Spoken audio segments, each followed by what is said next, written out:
Hawke's Bay has one of the country's best cycling networks, but on our city streets, cyclists are second-class citizens at intersections, where most collisions occur. So it's no surprise many people take their bikes by car to the start of the Hawke's Bay trails. Thankfully, our Regional Transport Committee has a new member with direct experience of a better way. There's some great footpaths for bikes, but then you're shunted off when you come to an intersection. Well, what are we going to do about the intersections? So what are we going to do about the intersections? First of all, we actually need to understand what it actually means to actually have a cycleway and a roadway where cars and trucks and buses ride. So there's a massive difference of mass between a car and those who walk and those who cycle. And we need to separate that. The speed and mass, it's just completely dangerous. But also what we need to do, we need to come to understand that the engineers that actually have put these cycle paths and cycleways in place in Hastings and Napier, they're actually not trained to actually make a multimodal transportation system through our cities and from A to B. So therefore I think we need to put training in so that we actually bring knowledge to Hawke's Bay, that we actually are able to help and assist our engineers to develop roundabouts that are safe for my grandchildren. I've got 16 grandchildren. I will take none of them across Hastings because it's just dangerous. I wouldn't do it. Is it true that in Holland it's easier to use a bike than a car?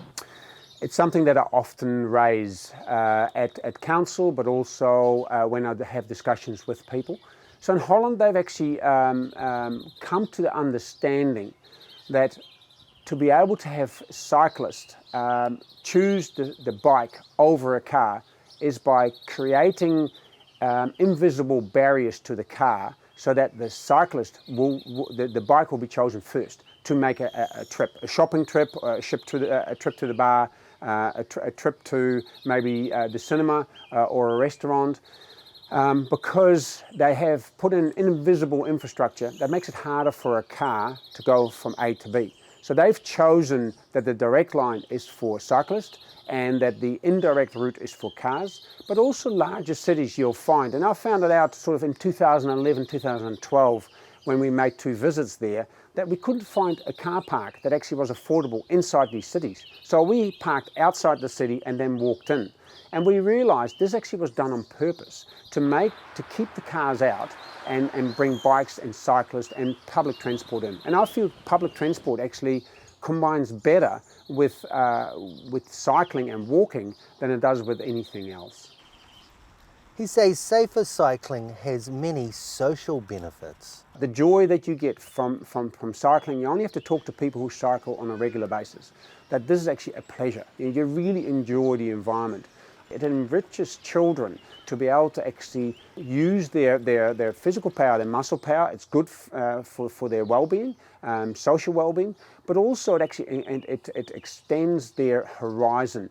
As a child, I had a circle, a diameter of influence of 30 kilometers because I was allowed to roam on my bike, on my own bike. I didn't have to rely on my parents to pick me up or drop me off.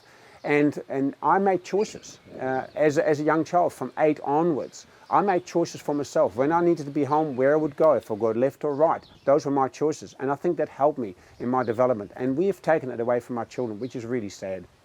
Van Beek says with the need to control CO2 emissions, now is the time to make commuting by bike safer. Patrick O'Sullivan for Bay Buzz.